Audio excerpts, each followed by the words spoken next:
Magandang araw mga kaibigan. Bigyan natin ng reaction, opinion, itong post ng The Manila Times tungkol ito sa mainit na bangayan between Senator Lacson and Senator Marcoleta.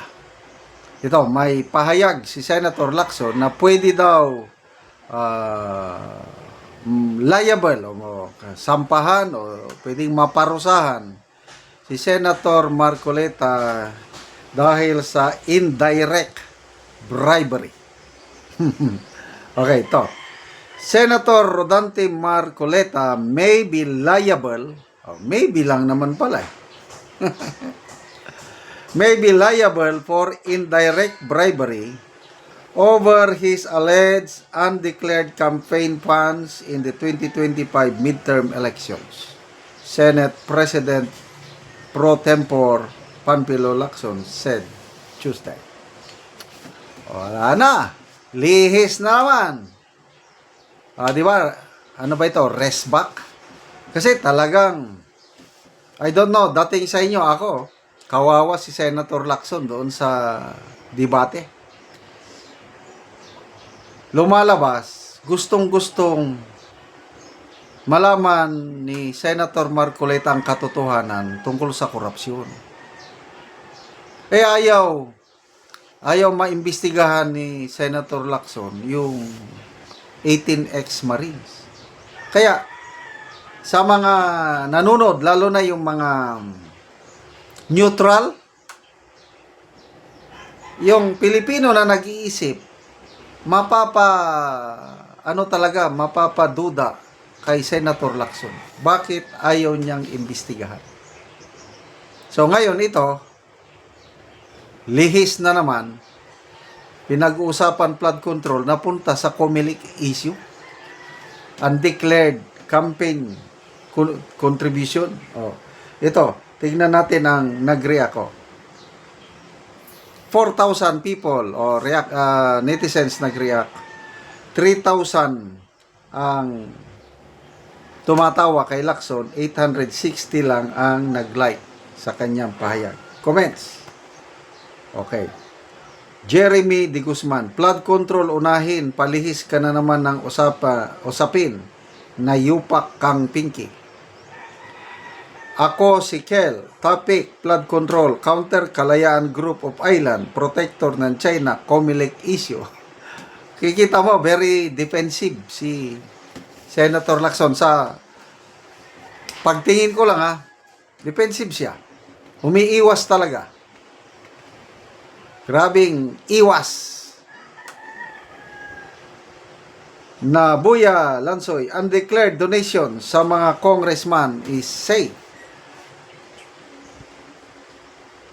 Bong Fernandez, di yan ang issue, flood control, divert na naman. Paul Lumantas, out of topic, flood control tayo, focus, Mr. Chair, tuta yan. Naiba na naman, Pinky. Stick tayo sa flood control. Ano ba yan? Talagang iniiwasan na nila tong flood control na Sino ba yung nagsabi? Si Secretary Junvic Rimulya, sabi niya na pwede ba mag-move on na tayo dahil magiging summer na, wala nang bagyo, sabi niya. Mag-move on na tayo, kalimutan na natin yung flood control. Secretary na yan. Si Auntie Claire naman na nakakasawa na. Nakakasawa na. Puros na lang flood control ang pinag-uusapan. Bakit? Pera namin yan. Hindi kayo interesado? Dahil involve ang inyong mga amo. Mga kaibigan, huwag tayong bibitiw sa flood control. Magiging bangungot nila ito. Hanggang election ng 2028, magiging issue ito, flood control, corruption sa administrasyong Marcos. Kaya, heavy baggage, pabigat sa kanila. Dahil gagamitin itong issue na ito. Kaya kung sino man ang endorse ng Pangulo, sinasabi it's a kiss of death. Kaya si Secretary Junbic, sabi niya, hindi ako tatakbo pag hindi ako endorso ng Pangulo. Nako, sinupalpal siya ni Ses Oriña Drilon.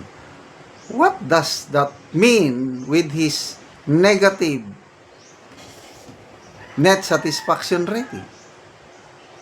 Ayaw ko. Siguro yung machinery. Grabing machinery ng mga sigurado yan.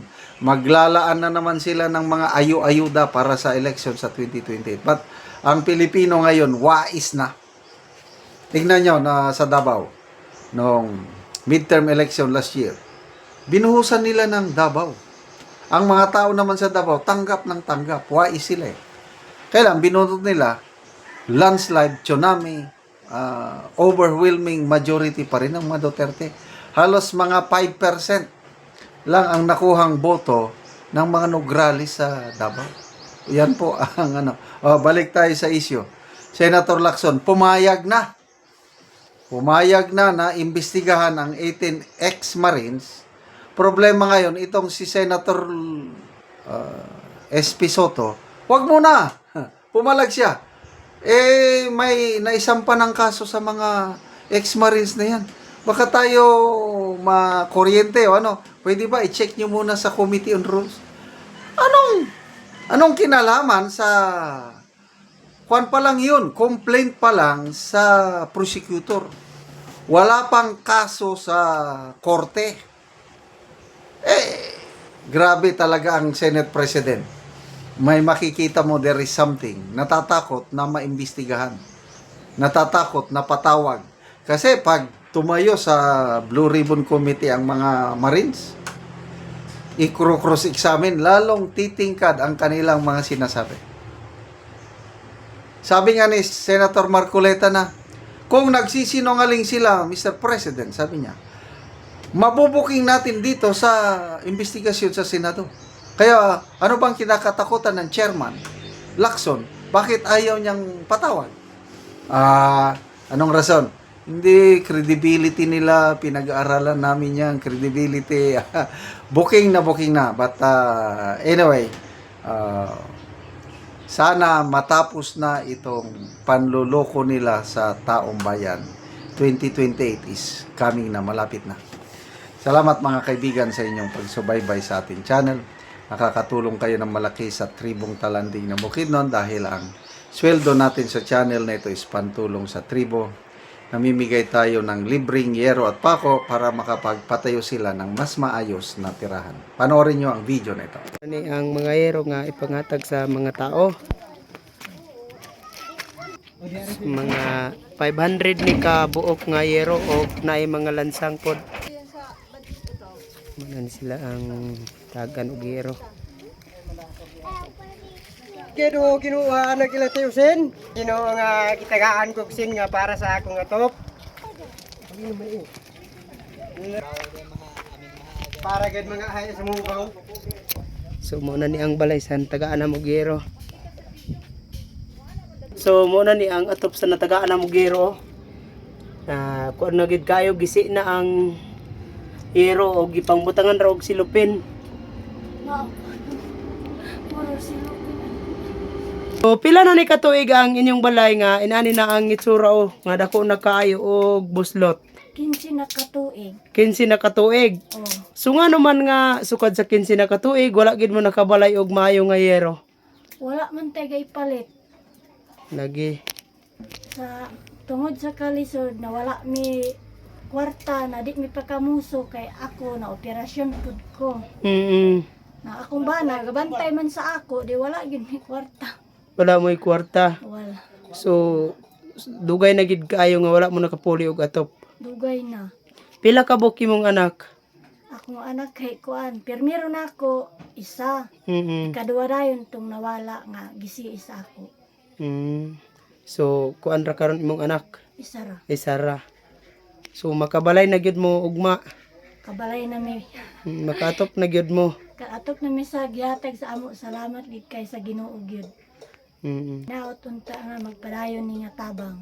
Oo, so salamat kaayo ba? Oh, salamat sad kayod kaayo. puntanan ko